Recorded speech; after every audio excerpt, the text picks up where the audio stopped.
अगर आपका मूलांक 9 है यानी किसी भी महीने की 9 तारीख, 18 तारीख, 27 तारीख, तो आपका मूलांक 9 बनता है। ये जो 2026 है जिसका मूलांक 1 है और देव सूर्य देव है। आपका मूलांक 9 है। 9 मूलांक का स्वामी मंगल देव है और सूर्य और मंगल दोनों दोस्ती रखते हैं, मैत्री भाव रखते हैं।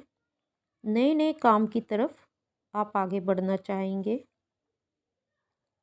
और हेल्थ में या स्वास्थ्य में ऐसा सुधार आएगा जो पहले कभी नहीं हो पा रहा था। आप अपनी फिटनेस पे ध्यान देंगे। क्यों? क्योंकि जो इम्यूनिटी है वो मजबूत होगी। मौसमी बीमारी आएगी लेकिन चली जाएगी क्योंकि आप फिटनेस पे सबसे सर्वोपरि ध्यान दे रहे हैं। और किसी गंभीर बीमारी का मैं आपके ऊपर हमला नहीं देख रही हूँ, मैं सिर्फ मौसमी बीमारियों की बात कर रही हूँ।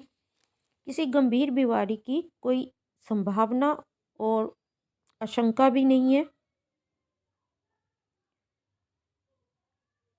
अगर इसके बावजूद 2026 में कोई गंभीर बीमारी हो जाती है तो इसका कारण कुछ और ही विज्ञान होगा, जिसके लिए आप, अगर ऐसा कुछ हो जाए तो मेरे से अलग से फ़ोन करके बात कर सकते हैं, क्योंकि वो फिर शत्रु द्वारा कोई और ही बाधा डाल दी गई होगी।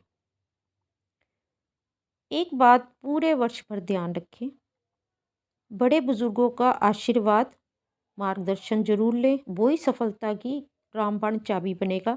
और अगर आपके पास कोई बड़े बुजुर्ग रिश्तेदार नहीं रहते हैं तो आप उनकी तस्वीरों के चरण भी छू सकते हैं जो कि स्वर्गलोक को जा चुके हों। बस उनकी तस्वीरें जो स्वर्गलोक चले गए हैं, दक्षिण दिशा में आपके घर में लगी हुई होनी चाहिए। उत्तर दिशा में आपको ज्ञान नहीं है, आपने तस्वीर लगाई, चरण छुएंगे तो पितृदोष खड़ा हो जाएगा। बस आपको क्या ध्यान रखना है, बड़े बुजुर्गों के या तो वो जीवित हैं उनके चरण छुइए, मंदिर में जाके बड़ी उम्र के पंडित जी के चरण छुइए, अंकल जी समान व्यक्ति के चरण छुइए जो रिटायर्ड हो चुके हैं।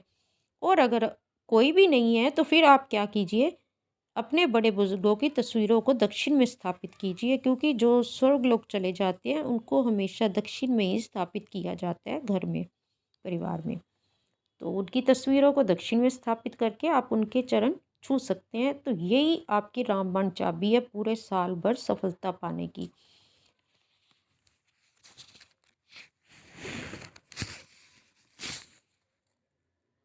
अब जब आप अपने शरीर पे, अपनी फिजिकल फिटनेस पे ध्यान दे रहे हैं तो बनता है कि आप अपने नौकरी और बिजनेस में भी बहुत ध्यान देंगे। और एक चमत्कार क्या होगा कि रिजल्ट तुरंत के तुरंत मिलेंगे और अच्छे मिलेंगे। क्यों? क्योंकि आप इस साल एक विशेष बात पता है क्या करेंगे, छोटी छोटी जो चीज़ लापरवाही या गलती हो रही थी आप उसको फोकस करके ठीक करेंगे और आपके बड़े काम बनते चले जाएंगे। काम करने की शक्ति और काम करने की बुद्धिमानी, स्किल्स, दोनों ही बहुत अच्छे से आपको सफलता में आगे बढ़ाएंगे। बहुत बड़ा एक काम है आपका, कोई सरकारी, अर्ध सरकारी या सरकारी, वो अटका हुआ है, पर कोई प्रभावशाली पर्सनैलिटी आएगी, कोई प्रभावशाली व्यक्ति आएगा जिसकी वजह से ये काम पूरे हो जाएंगे। एक अच्छी बात ये होगी, अगर आपने अपनी फिटनेस पे ध्यान रखा, अपने नियम सही रखे, सूर्य की शक्ति को कंट्रोल रखा, पिछले सालों से जो काम आपके नहीं निपट पा रहे थे वो बहुत जल्दी निपटेंगे और सफलता से निपटेंगे। मित्रता, अगर कोई लड़की है और अगर कोई लड़का है, मन में चाहते थे बहुत सालों से मित्रता करना, नहीं हो पा रही थी, तो वो मित्रता इस वर्ष अपने मनवांछित व्यक्ति के साथ, चाहे वो लड़का है लड़की है, ज़रूर हो जाएगी और ये संबंध आगे अच्छे चलेंगे। अगर किसी के जीवन में 9 मूलांक वालों के डिवोर्स की बातें चल रही थी या पति पत्नी सेपरेट रह रहे थे, तो इस साल चमत्कार होगा कि उनमें दोबारा से मिलन हो सकता है और ये मिलन आगे चल के रिश्ते को बहुत सुंदर बना देगा। अपने नियम धर्म अगर सही रखते हैं तो कोई बहुत ऋण है पुराना जो नहीं चुक पा रहा था वो चुक जाएगा। कोई बड़ी गाड़ी, कोई फ्लैट, घर, फार्म हाउस आप खरीद सकते हैं।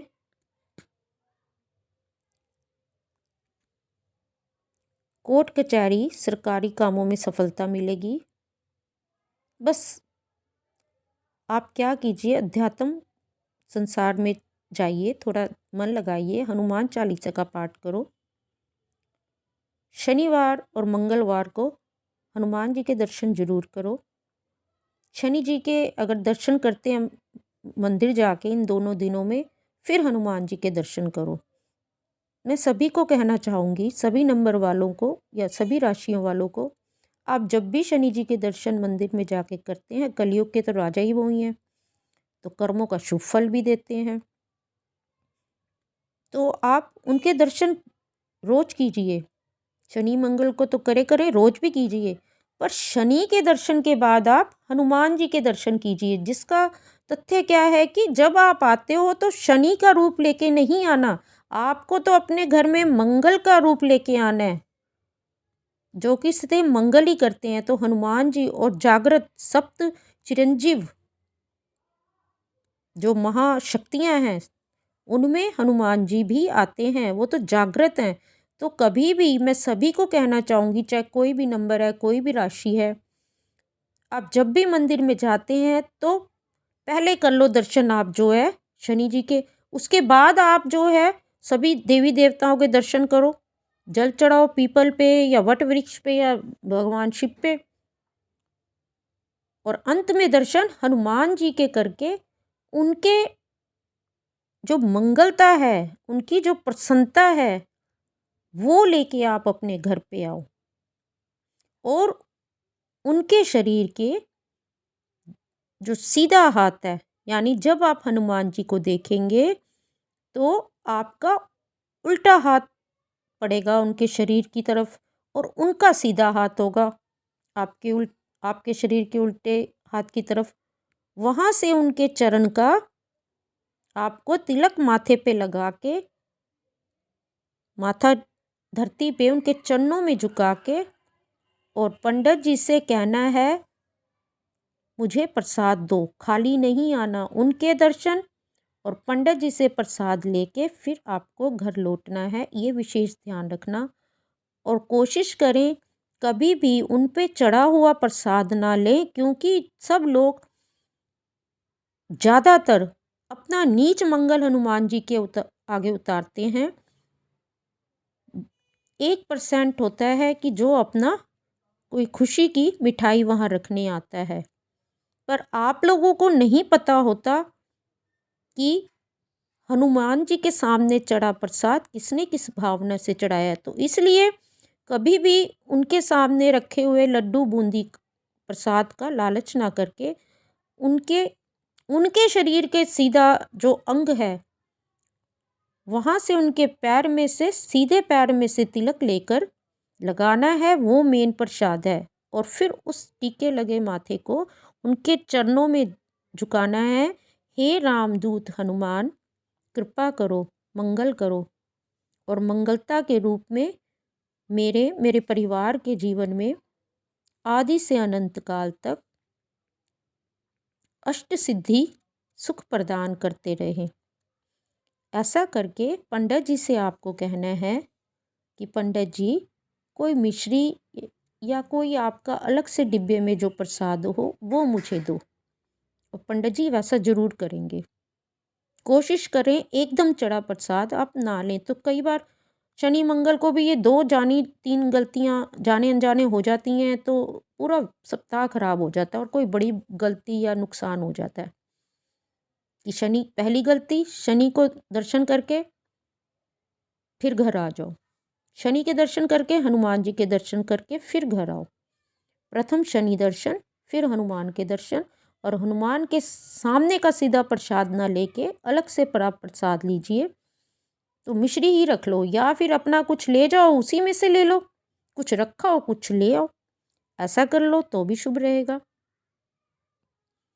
मंगल की स्थिति ऐसी है कि मंगल कहता है भाई खराब हूँ, नीच हूँ तो बांट दो, अगर उच्च हूँ तो भैया अपने ही पास रख लो, अपना मंगल क्यों बांटते फिर रहे हो सबको। तो मैंने अपने जीवन में देखा है कि कई वैवाहिक समारोह में लोग जो है ना पहले ही कुछ नमकीन और कुछ मिठाई डिब्बे में डाल के लोगों को बांट देते हैं। तो मैं बचपन में देखती थी, फिर धीरे धीरे पता चला असल में मंगल को बैलेंस रखने के लिए लोग मीठे के साथ नमकीन शक्करपारे या नमकीन कोई अच्छी मिक्सचर मिला के मिक्स करके डिब्बा बना के शादी या किसी खुशी के मौके पे अपने पड़ोसियों रिश्तेदारियों को बांटते हैं, ताकि मंगल का बैलेंस रहे। यानी मंगल को बाहर बिल्कुल नहीं निकाल देना, मंगल बैलेंस रहे और खुशियाँ मंगलता आती रहे। तो आशा करती हूँ छोटी छोटी जीवन में उपयोग होने वाली बातों का अगर ध्यान रखेंगे तो बुरे से बुरे समय में भी आपका जीवन हमेशा सफलता की ओर अग्रसर रहेगा।